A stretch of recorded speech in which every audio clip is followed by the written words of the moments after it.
Good afternoon, everyone.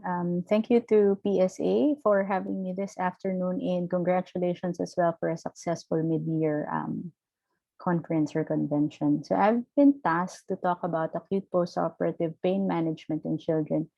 So this is, I think, would be a continuation of my talk during the Tuesdays with PSA sometime in April or in May, I think.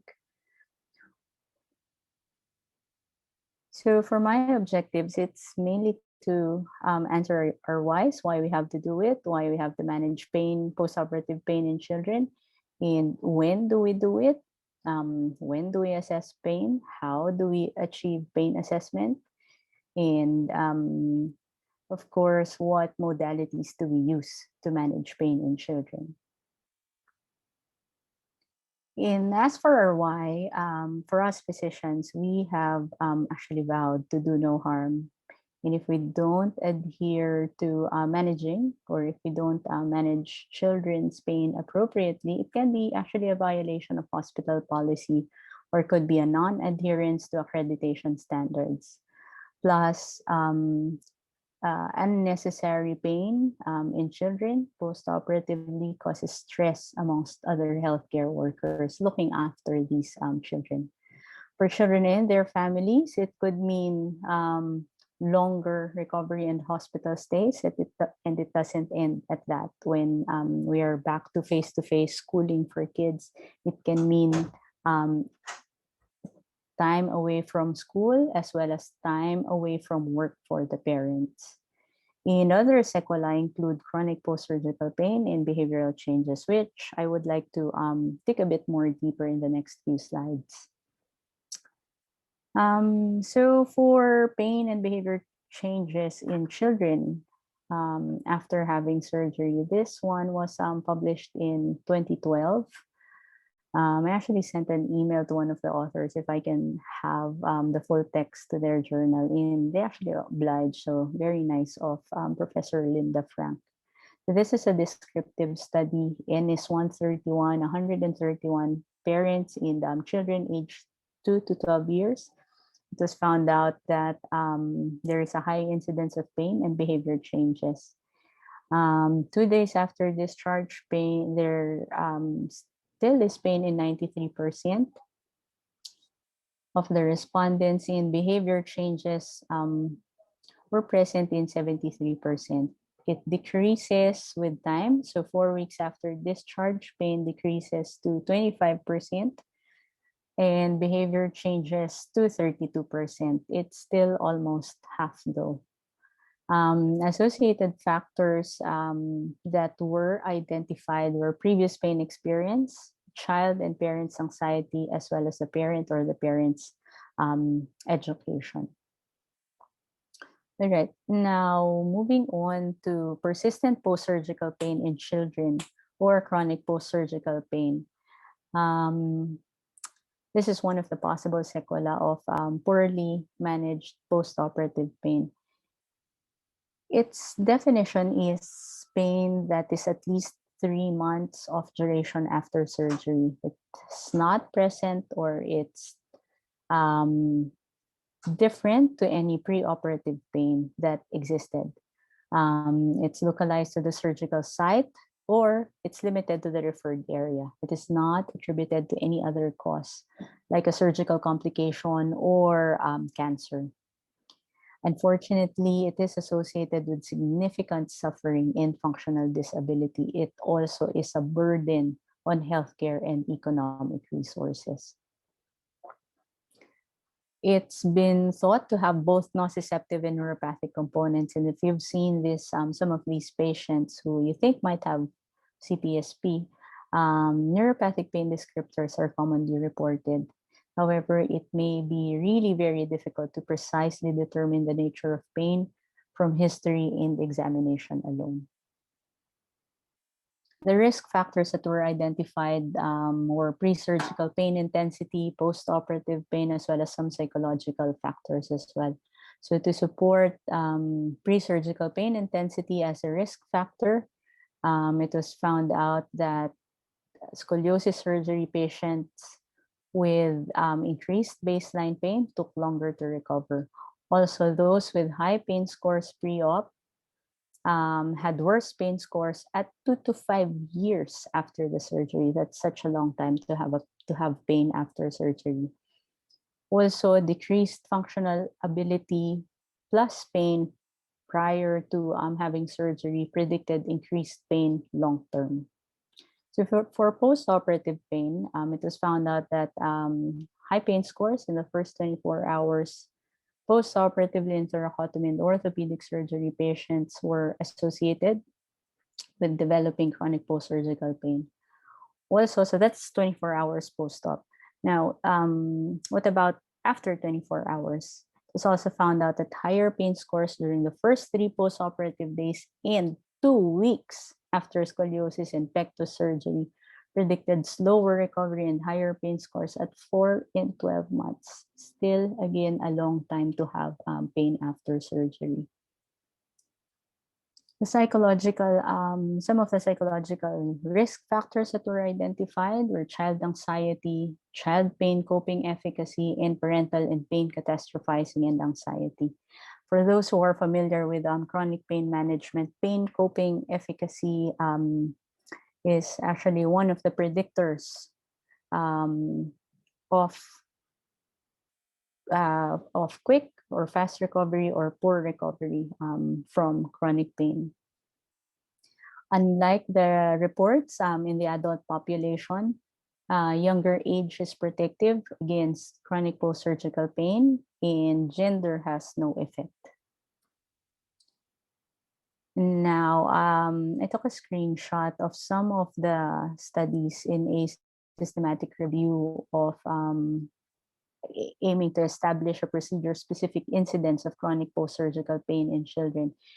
And as you can see, the incidence of chronic pain really varies. The most common surgeries that were studied were inguinal hernia repair, major orthopedic, general and urological surgery, thoracotomy, sternotomy, scoliosis, and amputation. So the precise incidence is really unknown. Studies in children usually involves a range of procedures because of the small numbers. And this is also complicated or made difficult by differing definitions of persistent post-surgical pain or chronic post-surgical pain. Some would say that it's 2 months, over 2 months, or some would say that it's over 6 months of persisting pain. There's also high dropout rates and the long duration between the time of surgery and reporting, if it's an adult report, also renders the study or the research at risk for recall bias. It's not all doom and gloom though. We can actually prevent these behavioral changes as well as chronic post-surgical pain from occurring if we can efficiently and effectively treat acute pain and any pre-existing pain. If we use preoperative assessment tools for pain, also for function, and to assess psychological risk factors. And it would also be good to involve pain services, the additional service or the value that can be added is possibly identification of patients who are at risk, monitoring and adjusting medications depending on the need, and following these patients up post-discharge, and assessing and managing using a multidisciplinary approach. And very important always in prevention is timely intervention. All right, we talk about the practical approach. At 3 in the afternoon, it's so hard to be talking about pharmacology, really nitty-gritty evidences, but really let's just come up with a practical approach on how to manage acute postoperative pain in children. So perioperatively, when do we assess pain in patients? When do we intervene? How and what? But first, let's look at history. It's very important to take a history preoperatively. When we do our preoperative assessment, it's very anesthesia focused, of course, and it's expected of us anyway. But it it's also warranted to include asking about the history of chronic pain, analgesic intake, adverse drug reactions to any of the medications before, pre-existing illnesses or comorbidities, may it be medical or psychological, and also identifying whether the patient or the parents are at risk for opioid misuse and abuse if you are intending to use opioids in hospital or even post-discharge. All right. So for the when, time frame of intervention, we said perioperatively, but when exactly, you have to determine that. And also, when do we do the pain assessment? How frequently do we do the pain assessment? Is it just one-off daily? Actually, it has to be every time. It has to be regularly done. It has to be throughout the journey of the patient in the hospital, as well as so additionally, when changes are made to the medications, especially if doses are escalated, and how do we assess pain? We use pain assessment tools. We use our own clinical knowledge, our own clinical observation. We use collateral information from parents, caregivers, and nurses who are looking after a child. And of course, we use a multimodal approach in management. So pain assessment is not just a number. It's not just about giving pain scores or gathering pain scores. All right. We have to use the appropriate pain assessment tool to the age. We have to assess static and dynamic pain. We also have to assess presence of side effects if interventions are already in place. We have to assess the effect of pain on function. Not just, again, a number, not just taking the number as it is, but incorporating all the information you can gather. We also have to screen for catastrophizing, anxiety and depression, as I've said earlier, other possible psychological comorbidities. And we also have to take into consideration the satisfaction of the patient, the family, and the healthcare workers involved in the patient's care. And I think and I feel that it is also our responsibility to identify or determine if there are barriers to effective or to achieving effective pain management. And if there are, and if it can be addressed with education or with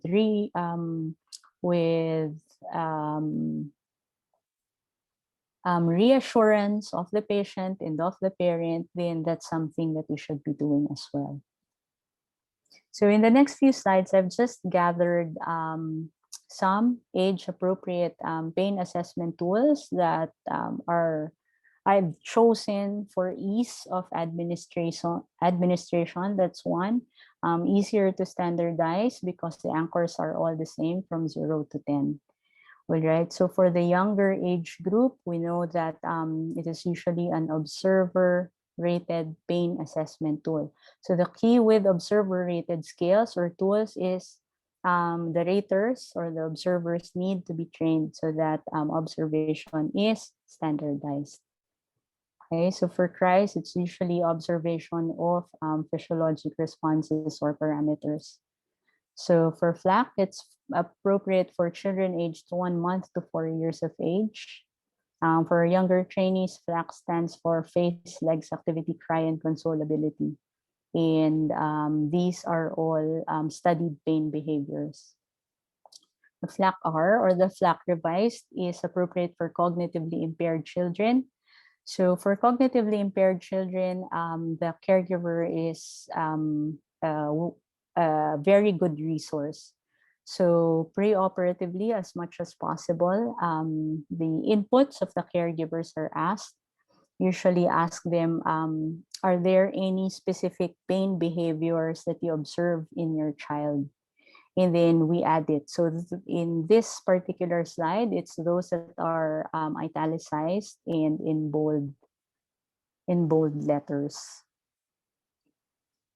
And of course, for the older children, using a self-report scale can also be self-empowering in a place or in a situation where they can't do anything else. The parents are deciding for them, and the doctors are also deciding for them, at least having something to do by themselves or for themselves is very empowering. All right, moving on to a multimodal model or approach. By definition, it is simply the use of a variety of analgesic medication and techniques with different MOA or mode of action in the peripheral nervous system and or the CNS. So they have an additive or synergistic effect. And non-pharmacologic intervention should be included. The goal is more effective pain relief with less of the associated and unwanted side effects. So there are so many modalities available, but the key is choosing those that are available in the institution or in our own places of work and suitable for our own level of comfort and knowledge. All right, so here in this particular slide, we have basic analgesics, regional anesthesia, adjuvants, opioids, and for the non-pharmacologic approaches, we have the integrative therapy, psychology, rehabilitation. Those that are listed under the plus are more applicable for chronic pain management in children. All right. You can have something as simple as this. So the 3 P's approach to prevention and intervention for pain management in children. So simply put, pharmacologic, psychologic, and physical, and fill it up depending again on what's available in your institution and your level of comfort and the kind of procedures that you do as well. But of course, we still need guidance, and the more um, the longest running available guidance is from the World Health Organization analgesic ladder. It has been adapted so it was created for cancer pain management, so that's chronic pain. It has been adapted for use in acute post-operative pain, wherein the pain is expected to be decreasing, hence medication. So you give it everything you've got initially, and then you de-escalate rapidly or slowly depending on the need. The 5 recommendations are as soon as a child is able to tolerate medications, take the oral form, has to be administered at regular intervals and based on pain severity. Okay, that's why monitoring is very important. Has to be tailored to individual, and you always have to be paying attention to details, observing these patients clinically. Now, so for more complex and comprehensive guidelines, the American Pain Society came up with this in 2016. So the nice thing about this is, so it's made in collaboration with the American Society, the ASA, Committee on Regional Anesthesia. All right, and what I like about this especially is it addresses the recommendations are for different aspects of post-operative pain management. It includes pre-operative education, peri-operative pain management planning, pharmacologic and non-pharmacologic approaches, organizational policies, and even transition to outpatient care.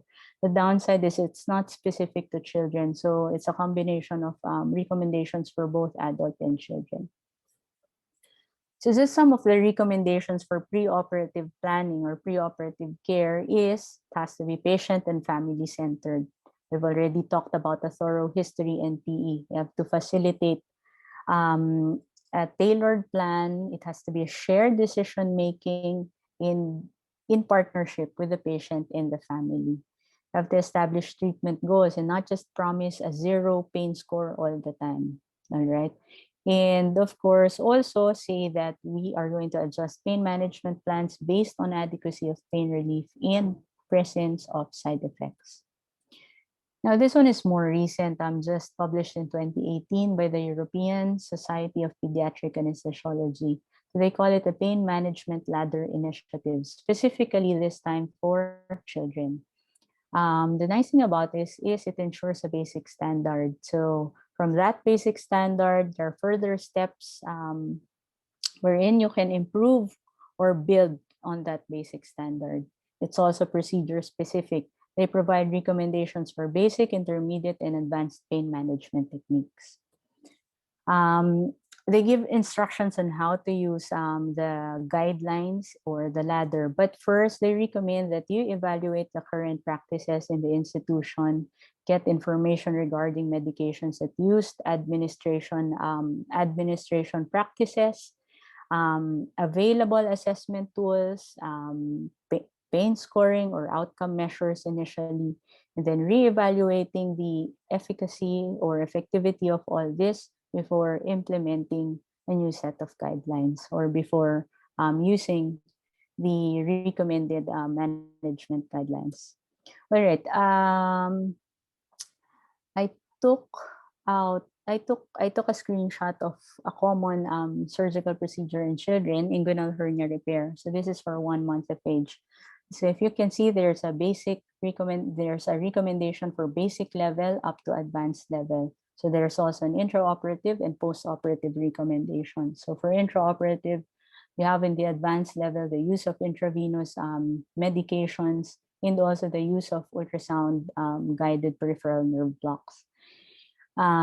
This is very interesting to note. I suppose it's common in European nations to use rectal NSAIDs or paracetamol. Right, so for post-operative care, you have the basic of providing intravenous fentanyl or opioids on an as-needed basis in the PACU, and again, oral simple analgesics. For the advanced level, it evolves to using nalbuphine or oral tramadol as rescue when the patient has been transferred out of the post-anesthesia care unit. Again, I found this very interesting. In other countries, like in Australia and New Zealand, tramadol is, I think, not recommended to be used in children aged 12 years or less. Well, right, when I was a fellow in Sydney, nalbuphine was not even part of the hospital pain management guidelines. And it's a very thorough, so many pages, number of pages of pain management guidelines. But anyway, which strengthens the concept that we should be tailoring our pain management techniques or our pain management framework to what is available to us locally. All right, so it can be as simple as this. Your level of comfort lies in adhering to the World Health Organization ladder, plus adding some adjuvants with the psychologic approach. You can have education, distraction, and relaxation. And for the physical approach, something as simple as ice or heat, repositioning, and maybe even using a TENS machine for post-operative pain in children. So summing it all up in a case, so we can, well, as I've said, sum everything up. So this is a 12-year-old. You're presented with a 12-year-old male, 42 kilograms, adult weight already, however, is cognitively impaired, with minimal verbal output, who fell off the bed and hit his thigh on the edge of the bed. He was brought to the emergency room due to a swollen right thigh, and maybe the child has a fracture. He is crying, screaming, uncooperative, and biting staff. With everything else that's going on, or with everything else that's evolving in front of her, the mom is very depressed. Plus, on top of that, an intravenous cannulation was unsuccessful initially.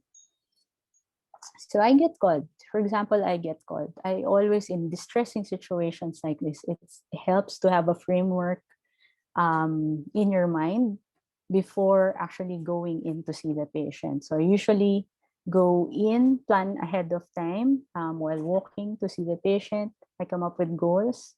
I try to think what pain assessment tool I will be using, have a basic multimodal analgesic plan in place in my mind.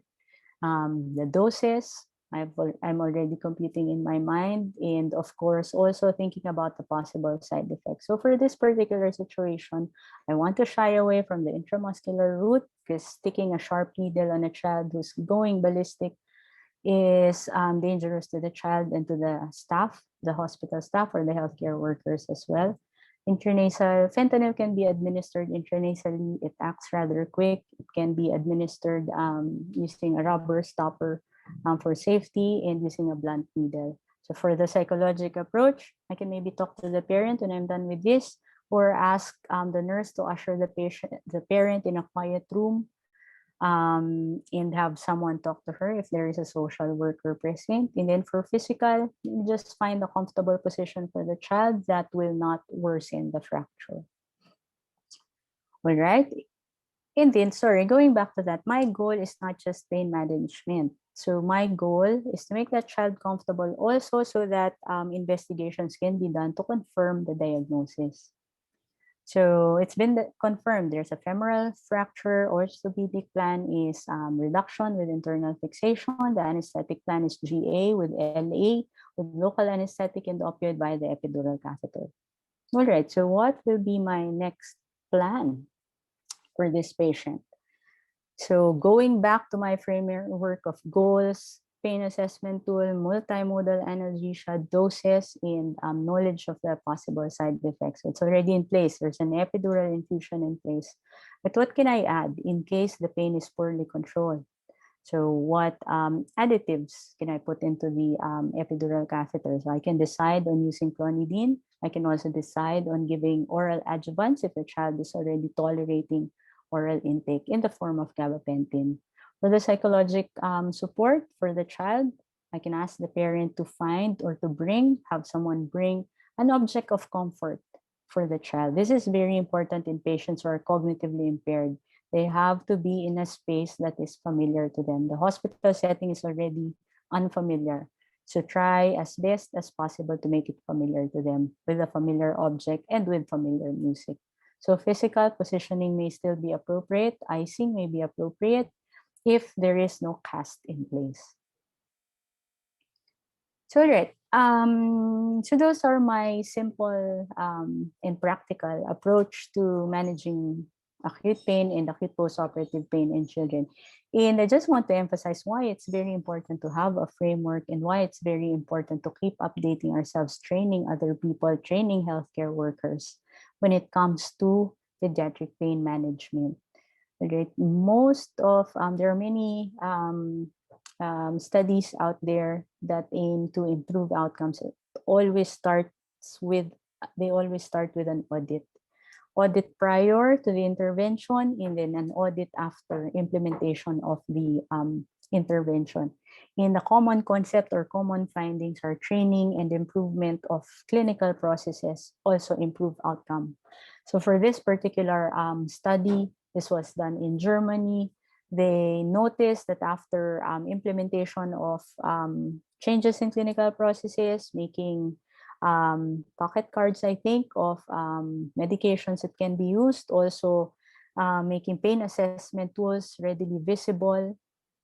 Just some examples, they found an improvement in medication administration, improved use of pain assessment tools, use of non-pharmacologic modalities, and from the parents and patients' perspective, faster administration of analgesics, and improved pain relief after intervention were also observed. Okay. Pain management is it can be simple, it can be complex, it can be very frustrating to the point that sometimes you just want to walk out the door and give up. All right, but hopefully with a framework in place, with these practical suggestions or practical guides, you will be able to manage post-operative pain in children more effectively. Thank you very much and good afternoon, everyone.